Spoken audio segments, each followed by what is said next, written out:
Before I start, if there's any specific part of the video you would like to see, here are some annotations, feel free to click them. We have talents, glyphs, stat priorities, damage rotation, your role in the arena, and frequently asked questions. Hope you enjoy! Welcome to this snazzy new Enhancement Shaman guide for PvP. This is aimed at sort of newer people to enhance, and I'm going to be telling you about the talents, the glyphs, the stat priority and all those boring things, as well as just how to play Enhance in Arena, what you do. Before I start though, I'm going to run through three important things.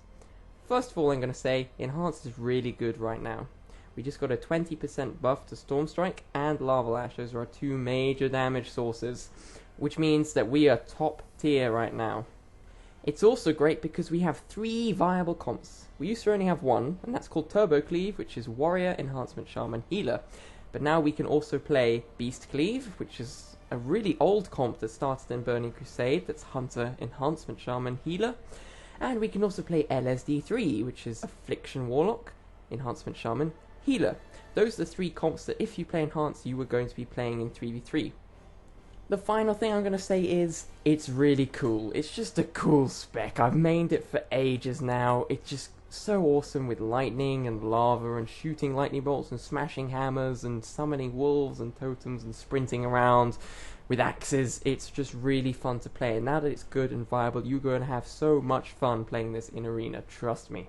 So as we change location to this rather lovely cave and edit in the talents tree, I'm going to run through quickly what you're going to use. Level 15, you are going to pick Nature's Guardian. It's the only option. What it does is it gives you a heal when you drop below 30% health. I know it says it increases your max health, but that max health never actually fades away. You retain the health that you gain, so it's basically a massive heal with a 30-second cooldown whenever you drop low. You're not going to actually be targeted much in any comp. You might get swapped on sometimes in a smoke bomb or something, but Nature's Guardian is just a go-to talent for that tier. Level 30, generally you're going to go with Windwalk Totem. In Turbo Cleave, which is Warrior, Enhancement, Shaman, Healer, you are always going to go for Windwalk Totem. Your Warrior needs those freedoms to score kills, basically. So when they're getting low, you drop your Freedom Totem. Nothing can stop your Warrior. He's just going to run around and deal damage. It's really important. You do not use Freedom Totem on yourself. You save it for when your Warrior calls it. It's not that big of a thing in LSD and Beast Cleave because you're playing with a ranged class, so you can go Frozen Power, especially if you're playing with a Restoration Druid, which is the top healer. Frozen Power allows you to spam root melee classes. Warriors and Death Knights suffer a lot from that, so it's great for peels, and it also allows you to maybe sometimes land your Capacitor Totem, which is the worst stun in the game. Level 45 now. Call of the Elements and Totemic Projection are both good.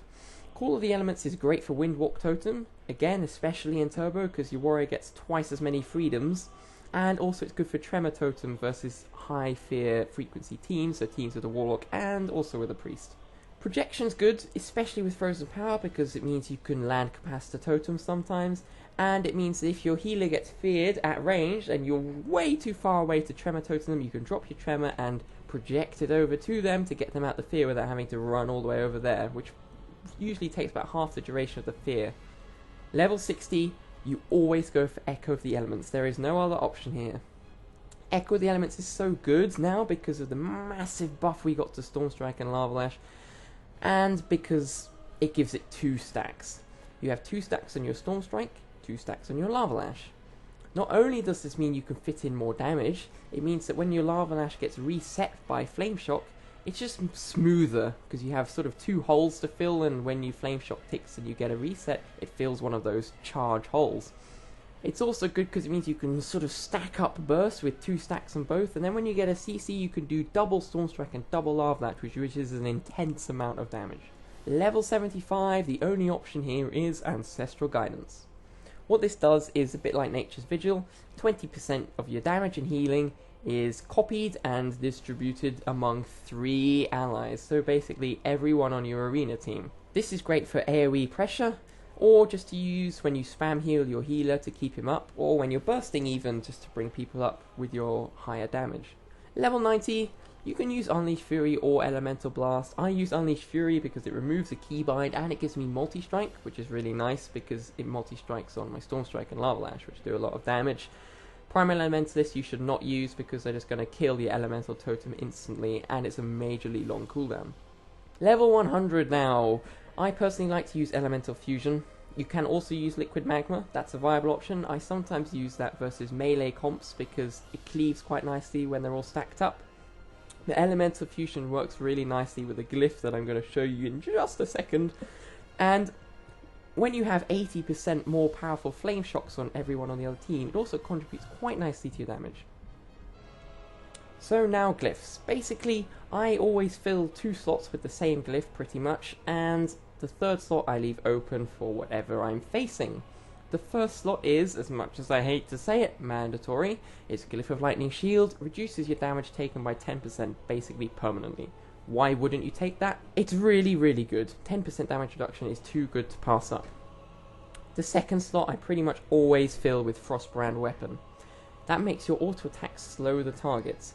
It's an undispellable slow apart from freedoms like Paladin Freedom and Shaman Freedom Totem, and it means you have really high uptime on your target, and it means it's easier for your warrior because he doesn't have to spam Hamstring and dump rage on it and dump his time and effort on it, basically. You are there to take the effort off the warrior. Now for the 3rd Glyph slot, you have a variety of options. One of which is Glyph of Cleansing Waters. What this means is whenever you dispel a curse, you heal whoever you dispelled for 4% their maximum health. Now that doesn't sound too great, but when you think about it, versus Warlocks, they have a curse called Agony, which stacks up to 10, and it does a lot of damage. It's one of their main damage sources. So you are going to be dispelling on cooldown. Every time you can curse dispel, you are going to be curse dispelling those curses. And over the course of a match, when you're dispelling so many people, those 4% heals add up, and it can crit as well. It crits something like 30k heals whenever you dispel. So as well as removing the dot, it actually heals up some of the damage that dots have already dealt. And around the entire game, that's a lot of healing. Now this is an interesting one. Glyph of Flame Shock heals 45% of damage dealt by your Flame Shock. Now this, like I said earlier, works really nicely with Elemental Fusion.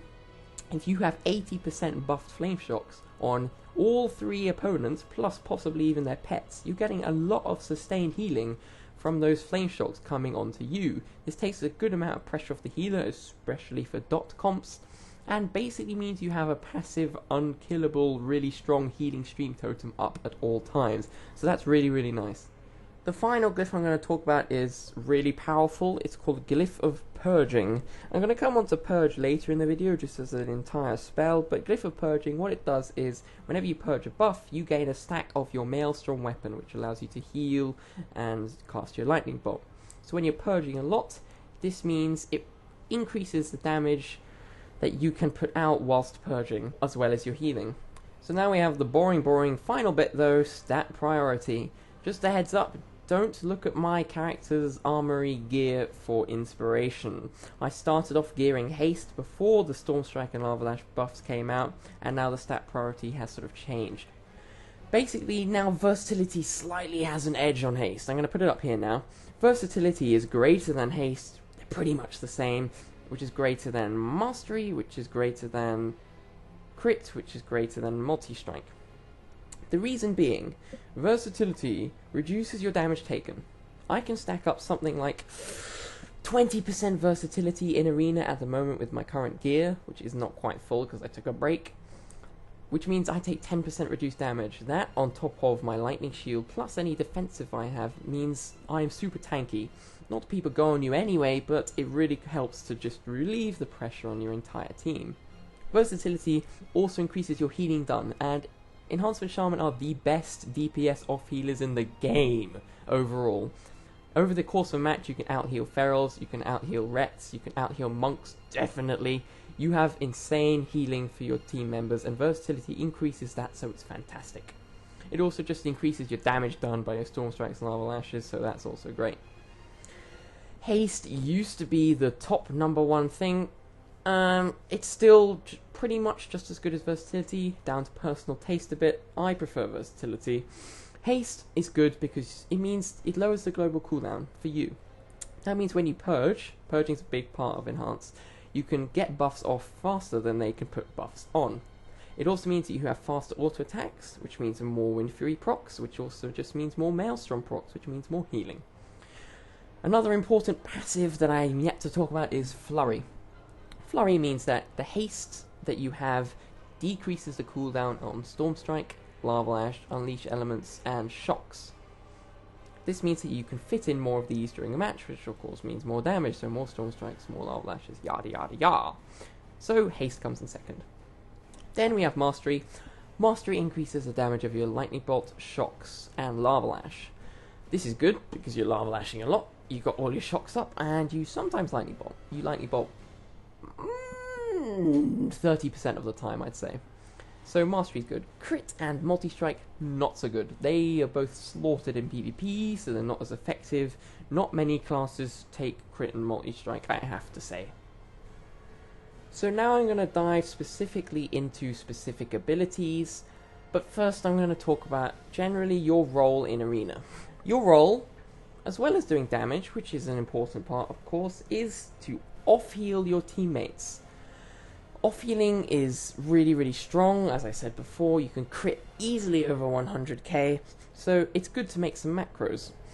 Macros you can make are Shift and Alt modifiers to heal your healer and your DPS buddy. So what I have is my Healing Surge is bound to Mouse Wheel up, there it is, and I have Shift Mouse Wheel up is bound to healing my healer.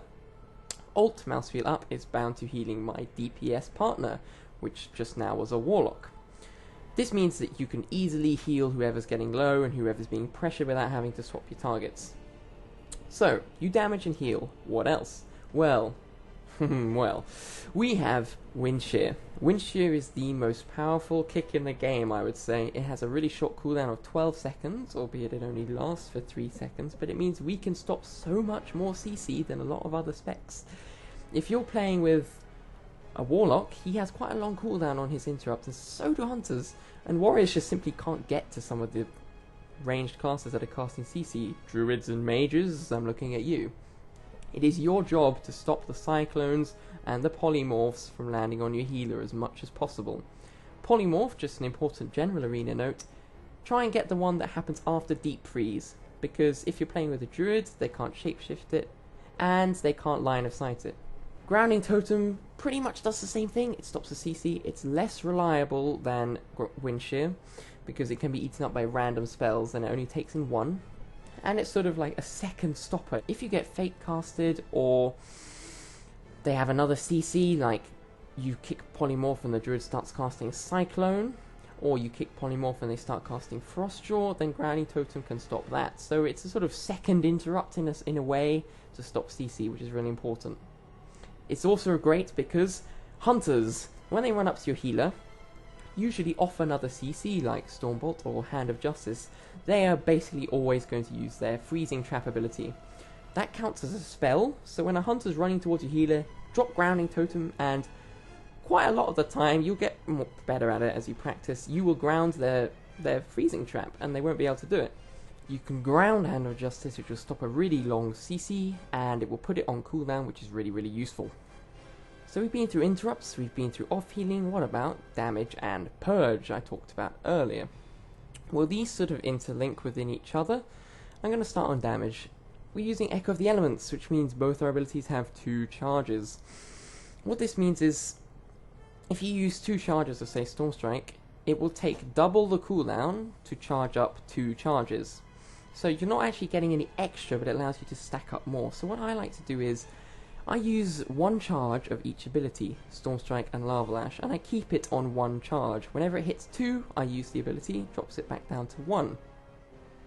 That means that whenever I need some extra damage, I can just use and eat up my reserve charge and drop it down to 0. This is good if you have a CC on a healer, or if you get out a Wind Shear on a heal or something, then you can dump some more damage in. It means you keep the sort of sustained same level, but when you need it, you can push out that extra damage. It's also really good because it means when you use Ascendance, Ascendance will add an extra charge to your Storm Strike when it turns into Wind Strike. That means that you will have used your Storm Strike already, it will be on 1 charge, then use Ascendance, and you can use 2 Wind Strikes in a row, which is really useful. There's another reason why, which I'll come on to later, because it involves Purge. Purge is super duper important as Enhance. Think of it as a damage ability. I like to think of it as, if I purge a hot that would have healed 20k total, I'm basically doing 20k damage, in a sense. You are supposed to weave Purge into your damage rotation, basically. So, once you've got your abilities on one stack each, and you have some global spare, as well as using your Unleash elements and off healing, you're going to weave Purge into that and Purge whenever you can. Versus Druids, basically, actually, I just keep Stormstrike on one stack and just Purge everything else, because you remember your partner is doing damage all the time, and if you're on a Druid, you can stop pretty much all of his healing by purging every single buff, whilst your partner slams damage into everything. Purge is super important. It's also important not just for purging off hots, but also shields from priests and blessings from paladins. So the Hand of Sacrifice that reduces damage taken by 30%. The Bop, which makes them immune to physical damage, very important for turbo cleave, and things like that. So in summary, you're going to want to keep your damages on one stack. You're going to be purging in between. When you get some CC or a kick or something, you can dump your extra damage in, and then you're going to fill up the gaps with an Unleash elements here or there, and a Frost Shock if you need a slow from range. That's basically sort of your damage rotation. I mean, there's never really a rotation in PvP, but that's what you're going to try and do. Another aspect about purging that a lot of people are confused on is when to purge more and damage less, and when to damage more and purge less. Generally, I would say keep it on the purging more side when you don't have as much pressure out. So when everyone's on like higher health on the opposite team, keep the purges going. You're going to slowly the healer.